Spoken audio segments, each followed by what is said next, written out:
Hi there, Robert John Hadfield here again from Audiomover. Going to talk about some classic vinyl. And when I got into the studio today, I realized I had to make this video about the album Rumors. And because I realized that this album actually came out on this day, February 4th, the day I'm recording this, February 4th in 1977. So, and this album, Fleetwood Mac's Rumors, it's difficult to overstate just how important this album was in the history of popular music. This album sold not 1 million, not 2 million, not 3 million copies. This album sold over 40 million copies, somewhere between 40 and 45 million copies of this album sold. You talk about numbers like that, you're talking about like Michael Jackson Thriller. You're getting close to Michael Jackson Thriller. Michael Jackson Thriller, of course, top-selling album of all time. But this one's actually getting up into that neighborhood where, anyway, this was so popular and it sold so much. Now, what a lot of people may not realize, though, is that this was Fleetwood Mac's 11th studio album. That's right, 11 albums. This was the 11th album. Now, and it came out in 1977. They started I think the band started in 67. Now, though, what made this significant, though, was even though it was their 11th album, it was only the second album with Stevie Nicks and Lindsey Buckingham. And when those two joined the band, it changed everything. I mean, they were a good band before that. Now, because let me just back up a little bit. When Fleetwood Mac started in the late 60s, it was, for all intents and purposes, a spin-off band from John Mayall's Blues Breakers. And if you're not familiar with that just kind of, it was a British band, a guy named John Mayall, and just so many famous musicians from back then played with him and went through that band. Well, what happened was a couple of guys that were in that band, one of them was Mick Fleetwood, and another guy named Peter Green, started this band. Actually, John McVie was in John Mayall's Blues Breakers too, but he didn't come join Fleetwood Mac initially. Eventually he did, obviously, but when it first started, it was Peter Green, Mick Fleetwood left John Mayall's Blues Breakers and went and started this band called Fleetwood Mac. Later, John McVie joined, and then you had those. They actually had a bunch of hits back then too. So Peter Green there were at least 3 songs that I can think of that Peter Green wrote that I had heard from other musicians that were Fleetwood Mac songs that I'd heard from other bands, other musicians that I didn't realize were Fleetwood Mac. Let me tell you what they are. And you tell me if you've ever heard these songs before and if you knew that they were originally by Fleetwood Mac. Because I didn't, when I was younger, I didn't realize these. I just had heard these songs and I thought they were by this other band. So the first one, and this one's pretty obscure, was a song called Green Manalishi with the Two-Pronged Crown. Now, the first time I ever heard that song was by Judas Priest, heavy metal band Judas Priest, and it was actually originally a Fleetwood Mac song. Another one was the song Oh Well. Can't help about the shape I'm in, I can't sing, I ain't pretty, and my legs are thin. You've heard that song before. That was originally a Fleetwood Mac song, Peter Green's song, but it was later done and made really popular by a band called the Rockets. That's the version I heard, and I thought that was them. But anyway, it was originally a Fleetwood Mac song. And here's one that you for sure have heard, and it was a song, Got a Black Magic Woman, Got a Black Magic Woman. That was originally a Fleetwood Mac song, Peter Green. And then, of course, Santana took that song and they made it super famous. Greg Raleigh, who's the original keyboardist for Journey, was the singer in the song Black Magic Woman on Santana. Anyway, so Fleetwood Mac had been around for a while. And they had, like I said, a bunch of hits, a lot of big songs. Well, then the band, bunch of turnover, and you ended up in the mid-70s, somewhere along the line, there was more fallout in the band Fleetwood Mac, and Mick Fleetwood, who's the guy on the cover here, Mick Fleetwood somehow came across Lindsey Buckingham. And Lindsey Buckingham was a guitarist, singer-songwriter, and he wanted Lindsey Buckingham to come join Fleetwood Mac. Now, Lindsey, though, was working with a singer by the name of Stevie Nicks. And Stevie Nicks and Lindsey Buckingham were a team. And Lindsey Buckingham told Mick Fleetwood, said, if I come, Stevie Nicks is coming with me. And so they did. So then Stevie Nicks and Lindsey Buckingham joined Fleetwood Mac. And so even though they'd had this long history, it was kind of like a brand new Fleetwood Mac at that point. And so they put out their first album with Lindsey Buckingham and Stevie Nicks before this one. So there was one album with those two before this one, and they called it just Fleetwood Mac. And a lot of people that are big Fleetwood Mac fans will refer to that as the White Album, their White Album, and it had a couple of songs that you've definitely heard on it before. One of them was, and everybody's heard this song, Rhiannon. You've heard Rhiannon before. I mean, that was like a massive monster hit. And the other one that was on that first album was Landslide, which is just, I mean, you want to talk about classic, great Fleetwood Mac songs. Both those songs were on the first Fleetwood Mac album that had Lindsey Buckingham and Stevie Nicks. So then they went into the studio to record then the follow-up album. So this is the second album with those two in the band, and then this is what came out of that. This was the second album with Lindsey Buckingham and Stevie Nicks in the band. So and this had what many people kind of think of as the classic Fleetwood Mac lineup. This had of course Mick Fleetwood. It had John McVie, it had Christine McVie, and in case you don't know, the two of them were married at a time. And then, of course, the two that we were just talking about, where you have Lindsey Buckingham and Stevie Nicks. And that was kind of the, when Fleetwood Mac was at the peak, that's the classic lineup that many of us think about. So then they put this album together, and then this album just, like I said, it became one of the top-selling albums just ever. So this, and for the music was great, but also what they did artistically, just looking at this picture, I love this album cover. And I think for a lot of people, this is just one of the you see this as one of the great album covers.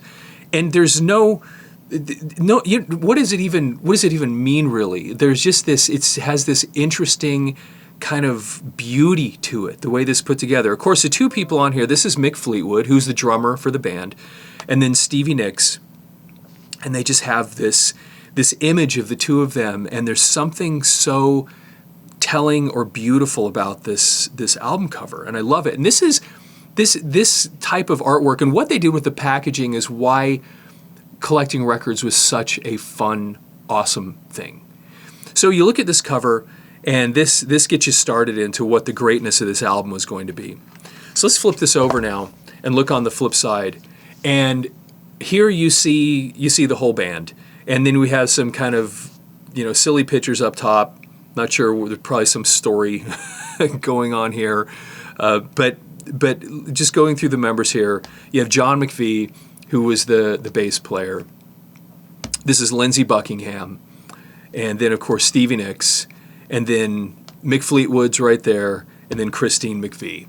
And this is once again, the classic Fleetwood Mac lineup that so many of us really look back to and go, this was when they were at their peak and doing, some of the really the greatest popular music that's ever been recorded was on this album. And so, we'll go through the song list, but there were so many great songs on here, even the songs that didn't get really popular. Some of them you've heard, even though they didn't even get super popular. But let's go ahead and look on the inside of this album, because when you pull out there were a couple different things. So first of all, it had the record in a sleeve that was kind of didn't have much to it, anything to it, obviously, right there. But then what they had was this big insert. And I got to tell you, for me personally, this type of thing is what made records so great. Because you'd bring a record home from the store and you would have stuff to look through. Okay, for those of you, and I'm going to sound like an old man going, back in the old days, look, back in the old days, when we had records, it was not just music. It was a multi-sensory experience. I mean, you would literally have to go get in a car and drive somewhere where they have music, where they have records. And you'd sit there, sometimes for hours, just flipping through records, looking at them, thinking about them, studying names, studying words, looking at the pictures. And kind of like the idea that a book cover will sell a book, it was the same thing with records. You'd find some sort of cover, some artwork or something that spoke to you. And even if you've never heard of them before, you'd buy it because it looked cool and it spoke to you somehow. So you're looking at this stuff. You have it's not, once again, it's not just the music. And then you had to buy it. You were literally investing yourself into them. You had a job somewhere making minimum wage, and you were working for this. That's why we often called music, that's my music, that's my dad's music, that's my mom's music, because you literally paid for it. You put your blood, sweat, and tears into not just to the music, because you actually paid for it. And you went out of your way, you had to drive someplace once again and pick it up. Then you take it home. And there's this whole tactile experience with it, where you have this shrink wrap, and you have to take the shrink wrap off, and then there's this smell of the new record when you open it up, and then you take it out, and sometimes the cover would have a unique texture, or the inner sleeve like this would be smooth or be rough, or there'd be embossing or something. So then you add in you have the smell, you have the tactile experience, you have the visual experience, and all this is even before you've heard anything. You have all these other senses involved with this music. And so then you put the record on, and this is where, interestingly, when you were into vinyl back in that day, this is when the magic actually started. Because you'd put that record on the turntable, and you'd put the needle down, and you'd start listening to it, and then you would begin studying. And so, for example, this album, you could have sat for half the side of an album just staring at this picture and taking it and thinking about what it means and the symbolism and the people, and it just trying to make sense out of what is this, and then listening to the music and how does that speak to you while you look at the album cover. And then you'd go through all of this. And this album is a great example of what that whole multi-sensory experience was all about. Because when you got it back and you started looking into the packaging, you had this. And you could sit here for the whole side of an album just looking at these pictures and try and then you'd have something like this where on the back of the album it told you who was who. And if you didn't know, back then you didn't have the internet and you didn't have all this information and what's this, and if you wanted to figure something out, sometimes you had to call people and say, do you remember that? None of that. So here we were looking. You'd look on the back of this album and you'd see, okay, that's Lindsey Buckingham right there in the picture, and you think, who would this be? Or who would this be? And then you look at these pictures like, is that Lindsey? But that's got to be Lindsey Buckingham there.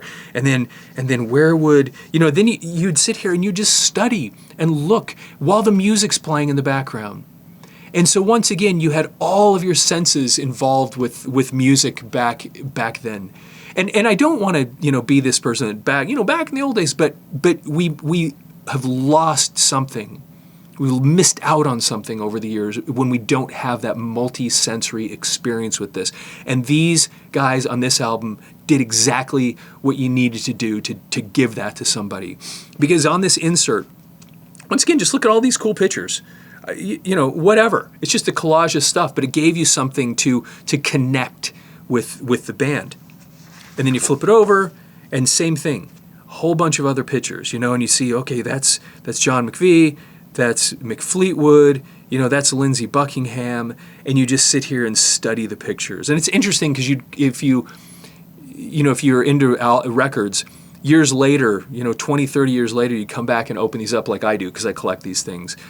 And I'd look at an album that I haven't looked at in 30 years, and I'd remember the pictures, and I go, oh, that's right, I used to love looking at these things. Now, what's also really cool about this one is that they have this insert, and I won't get the whole thing on screen here, but you'll get a sense of what they did. And so here, what they did here on the inside of this this little fold out, is they had the song list right here, and then, all the credits, and then they start listing the lyrics for the songs, and they have this really cool picture of the band. Of course, there's Christine McVie, Stevie Nicks, jeez, can't believe I just spaced it out, Lindsey Buckingham, Mick Fleetwood, and John McVie. There's the band. Now, these songs were so great. And even the stuff that wasn't popular was great. Now, there's something else that's interesting to note when you're thinking about Fleetwood Mac that was kind of amazing about these guys. So a lot of bands, we've talked about some on this channel where you'll see several different people listed in the writing of a song. And you never really know who contributed, who really wrote this song. It's written by 3 people, but really somebody came up with, like for example, if you're a Beatles fan, like I am, it was always Lennon McCartney on the music, but you could tell this was more of a Paul McCartney song, or this was more of a John Lennon song, or that piece of that song, that was clearly John Lennon did that, because there were styles, but they were giving themselves equal credit on these things, even though for sure most of this thing was actually created by this guy. And a lot of groups have that kind of thing. Like we were looking at a famous Bon Jovi song a couple of days ago on this channel, and there's several different people listed on who wrote the song. You just, okay, you don't really know who did what. But here, each one of these people were incredible songwriters by themselves. The three main songwriters, which was Christine McVie, Stevie Nicks, and Lindsey Buckingham. And when you look at these songs, you'll notice something pretty fascinating about it. This first song, Secondhand News, Lindsey Buckingham, Dreams, Stevie Nicks, Never Going Back In, Lindsey Buckingham, Don't Stop, Christine McVie. These were largely written by one person, these songs. There was not a collective. There were some on here, at least one that had multiple writers. Yeah, there was only one song on here that had multiple writers. Each of these 3 that wrote songs were on their own amazing top shelf songwriters on their own.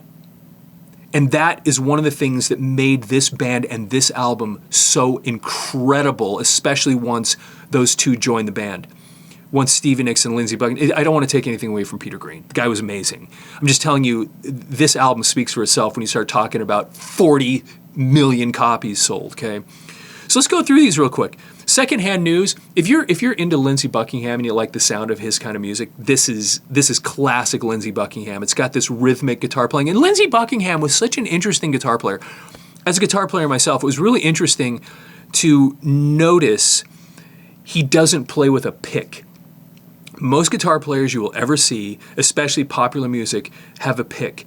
Go watch any old video with Lindsey Buckingham playing. You notice that it's all being done with his fingers. There's no pick in his hand. I've never seen him play with one, which is fascinating to me. But that's his style. He plays everything. He does finger picking, and he's an incredible guitar player. So anyway, this song never got really popular, Secondhand News, but it was classic Lindsey Buckingham. The rhythm, the guitar playing, his voice especially has this very unique voice, and it's all over that song. Dreams. Everybody's heard this song a million times over. This is a Stevie Nicks. Stevie Nicks wrote this song. This is just one of those... thunder only happens when it's raining. How many times? Thunder only happens when it's raining. How many times have you heard that song in your life? Stevie Nicks wrote that song. That's on here. Once again, one of the reasons this album was so huge. Never Going Back Again. This was. You start talking about the Lindsey Buckingham finger picking. This one had the feeling of, remember the song Blackbird by the Beatles? It had that same, it never got super popular, this song, but it had that kind of a feel. It was beautiful, amazingly beautiful song. Don't Stop? Are you kidding me? Don't stop thinking about tomorrow. I mean, come on. This is one of the great pop songs of all time, written by Christine McVie. By herself, she wrote this song. So it wasn't this collaborative, beautiful, just fantastic, amazing, top shelf song. I mean, look at this. Dreams one of the great pop songs of all time. Don't Stop, one of the great pop songs of all time, written by Stevie Nicks, written by Christine McVie. These, once again, these were great songwriters. And then, if that wasn't enough on this album, then Go Your Own Way, which is written by Lindsey Buckingham. Go your own way. You can go your own way. Go your own way. You can jam it. I mean, come on. Once again, one of the great pop songs of all time, right there. So, I mean, does that give you? It gives you a sense of why this album did what it did, and got as famous as it did, sold as many copies as it did, and it really demonstrates just how unbelievably talented as songwriters these people were. The next song, Songbird, Christine McVie wrote this one, and this is just Christine McVie playing a piano. And it's an absolutely beautiful song. And then The Chain. Okay, so The Chain, this is the one song on this album where everybody in the band gets credit. Lindsey Buckingham, Mick Fleetwood, Christine McVie, John McVie, and then Stevie Nicks. And everybody's heard this song before. I mean, the harmonies in this song are just legendary. You don't love me now, you will never love me again, I can still hear you say. But you know, you've heard the song, and you go back and you listen to the harmonies and the way this. I mean, it's just absolutely incredible song. So then, You Make Love and Fun. Once again, written by Christine McVie. This was a super popular, super famous song. You've heard this song a million times. So then the last three songs that are listed here also did not get super popular, but they were still great tunes. I Don't Want to Know was written by Stevie Nicks. Oh Daddy. The Oh Daddy song really kind of took them back to the kind of bluesy sound that Fleetwood Mac originally was. And then Gold Dust Woman, written by Stevie Nicks. And anyway, just another great tune. And each one of these people just really shined as far as just their skill, their talent as songwriters. And then, you get introduced to these incredible voices from Lindsey Buckingham, had that really unique singing voice. Stevie Nicks, you want to talk about a unique singing voice. You can't miss it when she starts singing. And then Christine McVie, who we lost not long ago, not only was she a great songwriter, but she had this pure kind of beauty, simplicity to her singing that was so really, really amazing.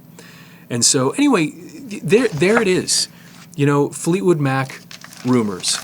And like I said a second ago, this is just one of the great popular albums. It's hard to overstate how important this album was in the history of popular music. And anyway, busted out today, February 4th, this day that came out in 1977.